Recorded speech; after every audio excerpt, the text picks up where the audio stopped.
them Baghdadis because basically they could have come from Basra in Iraq, or they could have come from Baghdad itself, or even from Syria. There were some from Aleppo who arrived, and they all became a conglomerate which colloquially is called the Baghdadi Jews.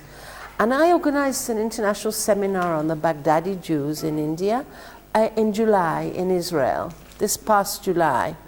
And there was a whole debate amongst the people there saying, well, why should you call us Baghdadis when we came from somewhere else? And, but in the end, they said we are Babylonian Jews. I said, that sounds really kind of old-fashioned to say, hello, Babylonian Jews. The first temple period. Yeah, it's sort of really old-fashioned. And some of them said, no, we insist on being called Babylon. In the end, everything has to be terribly democratic these days. In the end, everybody agreed to agree with me that we should call it, like it used to be called in India, the Baghdadis in India. So the International Symposium was indeed called a symposium on, the first international symposium ever, on the Baghdadis in India. That's what we call them. So let's also have a PowerPoint presentation about this. This is the first Baghdadi who came. This is all much more Western kind of narrative. The first Baghdadi who came to live in India was, came to Calcutta at the end of the 18th century. The end, it's called Shalomi Cohen. The end of the 18th century. He basically came traveling. He came from Iraq and moved over to Calcutta, which was a port city, and he thought, this is a good opportunity for me to do some commerce. What's the problem with that one? Well, it's okay. It does have an animation, but it doesn't matter. It's not very important. And then what really spurred on the emigration of Baghdadi Jews to India was that there were pogroms against the Jews in Iraq in 1846, in the 1840s. There was a ruler, a tyrannical ruler called Dawood Pasha. This is a long time ago, this is 1840s. And the Baghdadi Jews just literally, many of them escaped. And so you had a large emigration of 1,000 or two to Calcutta, and then, as I told you yesterday, also to Bombay, and they set up businesses in Bombay and Calcutta. Later on, they set up businesses elsewhere, but they set themselves up well, knowing that these are people who deal in commerce. And among the Baghdadi Jews, there are some very famous families. The most famous are the Sassoons. Have you heard of the name the Sassoons? Other people? They really built half of Calcutta, not half of, but the big buildings in Calcutta, the big buildings in Bombay, are built by the Sassoons. And there were some other very, very powerful families, like the Elias family, who ended up today as the richest people in Hong Kong. I mean, they're really fabulously wealthy. And they did this, as I explained to you yesterday, by setting up what I call multinational corporations. And their timing was perfect. The British were at the height of the Raj at this point. I mean, well, the British were not at the height of the Raj, but the British were moving in to control India. And the Baghdadis come along and say, look, we can help you set up a textile industry. What the British had done in Calcutta, if you take an example, is they had prevented local people working in the textile industry. The East India Company had forbidden local weavers to weave textiles so that the British could have the textile industry from Britain sold, their textiles sold off to China. So, and there are many other things that the British did, and the Baghdadis just joined the ranks. They said, okay, we'll help you sell this textile, and they set up jute factories and textiles and cottons, and of course, opium, which they were running. They were taking the opium up to China. People were getting completely addicted in these opium dens, like in these films. But I mean, they made billions on this. And then the boats would come back and they'd come back to Calcutta, and they'd come back to Bombay. And in Bombay, they built what's called the Sassoon Docks. I mean, this is, today, it's called the Sassoon Docks. That's what they set up. They unloaded their stuff in the docks, and they had partners, and many of their partners were, what's mentioned yesterday, I think you mentioned it, Parsis, who were also non-Hindus, if you like, a marginal element of society, very rich, very powerful, but marginal in terms of Indian society.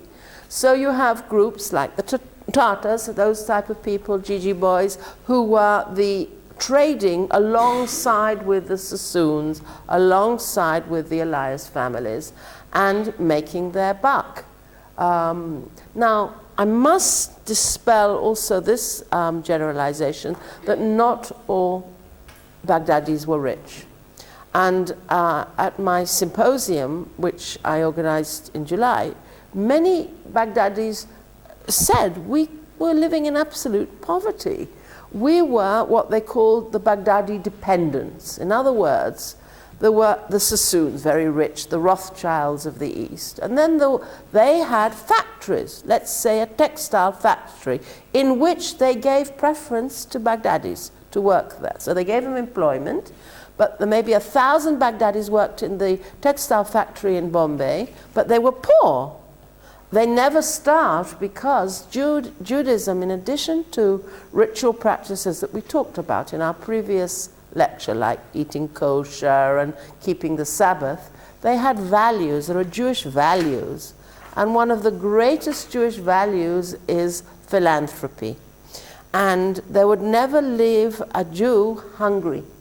They would always give what they call charity. A Jew has to give charity to other, particularly to other Jews and also to other peoples.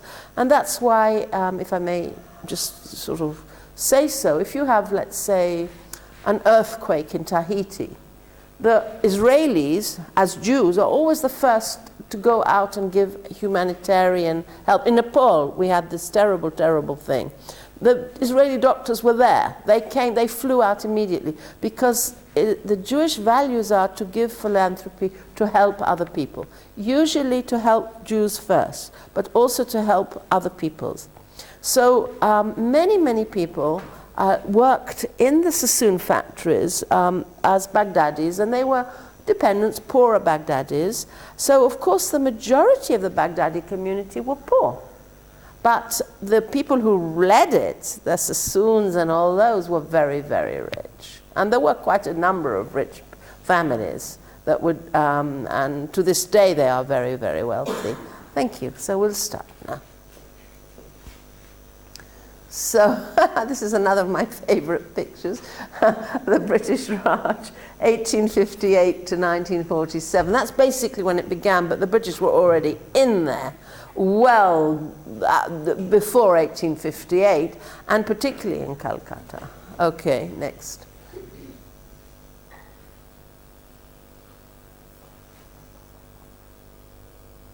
Now, I've written the Baghdadi Jews here in inverted commas for the reasons that I've mentioned, that they weren't all from Baghdad. It gets a bit boring to put inverted commas each time, but I occasionally do it. These ones look like they are drunk. They settled in Calcutta, Mumbai, and afterwards in Pune. I'll tell you the whole story. They constructed dockyards, statues, clock towers, hospitals, schools, and libraries. And as far as I'm concerned, they confirmed the public integration of Jews in Indian life. I say that because they constructed these monuments, which were outward symbols. They were never embarrassed about being Jewish in India. And to this day, there's the Sassoon Library in Bombay. There's the Israelite School. There are all these edifices that they assembled, which show that India tolerated a minority. On the contrary, they embraced the minority and their wealth, in fact. They were happy to receive this wealth, but they were quite happy to write, this is the Sassoon Docks, or or J.J. Sassoon Hospital. It's still called that today. Those big, how many of you have been to Bombay? Not so many. Oh, you've all been. Okay. So many of the things I'm saying, these big places you know about. I mean, you've seen them. This statue at the Prince of Wales Museum, which was of the Raj, was basically the Prince of Wales. That was financed by some of the wealthy Baghdadi Jews. There are many, many edifices which the Sassoon Clock Tower and so on, all over Bombay. Thank you. So what's really interesting, as I mentioned, is that the Baghdadi Jews helped finance 1/3 of this Gateway of India, which was finally erected in, I think it was 1925. But if I find it fascinating that a group that only started arriving in 1846, the majority came in the beginning of the 20th century, and by the time they set up the Gateway of India, it was the Baghdadis who were representing India to the outside. So I find that one of the more interesting. They didn't pay for the whole lot. It was a very expensive monument, but they paid for quite a substantial part of it. I find that a very interesting statement. So the first person that really I'm interested in is this fellow called David Sassoon. He's wearing a turban. He was born in 1792 in Iraq, and he died in India in 1864.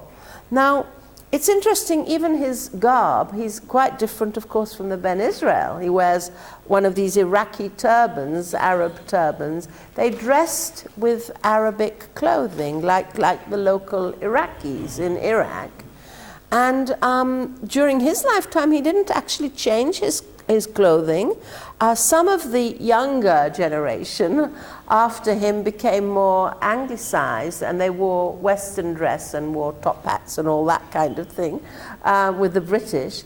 But he and his generation stayed with this Arabic-looking clothing. And they all have, you can see, this one is already looking Western and British, as it were. And those two have got their head covering because all of the Baghdadis were Orthodox Jews. Now, I have to point out that Iraq, it sounds a bit weird today because Iraq is in such a turmoil, but Iraq was the major center of Jewish learning.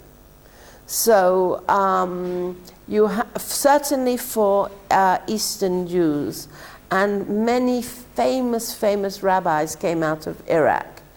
And there are volumes of rabbinic discourse called the Talmud. And there's a Talmud that came out of Iraq. There were real schools of thought and brilliance, like universities, Jewish universities in Iraq. It was a real center of Jewish learning many moons ago. And of course, it's gone through many different phases, not to talk of pogroms of Jews at the time of partition, and they had to absolutely flee, and the massacre of Iraqi Jews in 1947, and they fled to the State of Israel, many of them, most of them. But we're going back in history that David Sassoon was born in Iraq in this wonderful Jewish environment, and I wanted to say that most of the Baghdadi Jews are Orthodox Jews who steeped in Jewish learning, really. And he, although he was such a famous figure and such an international entrepreneur, he always ate kosher. He always, in India, he always kept the Sabbath. He didn't do any business on the Sabbath. He regarded the Sabbath as a day of rest. So some of the later generation broke that code, but he was an Orthodox Jew. And he got to Bombay, not Calcutta. He arrived in Mumbai, and he got there in 1832. And he decided that the first thing he would do is set up a synagogue, because he needed a place of worship. And there were a lot of Baghdadis. They set up factories and they set up a synagogue. That was really, really important to him. And then he lived in this majestic building, which I went to see last year. It's fabulous. It's, you know, it's got gardens and lawns and all that. But when he found that Bombay was a bit hot for him, he decided that, like the British in fact, that he would go down to Pune and build himself another home there. And he built himself another synagogue. Now, we'll see it in a minute, but it's really interesting that his synagogue in Pune looks exactly like a church, a British church, with red brick and a steeple, because he used a British architect. And on the outside, it looks like a church. Can we have the next slide? So Sassoon set up factories and all sorts of things. I love this photograph because here is David Sassoon with his beard and his turban and the Arab-looking view of him. And he's, this bust of David Sassoon used to be, it isn't anymore, in this place, in the Sassoon Library, which is in the Fort area of Bombay today. And I find it very amusing that he's in the foreground and looks much more important than Prince Albert. I mean, it's just there. Sorry, it's in the museum. But he looks more important. He's put himself in front of him. It's just extraordinary. But the juxtaposition of him with these princes is really amazing. The next one will be the Sassoon Library. Thank you. And here he is again. This is the Sassoon Library in 2015, here on the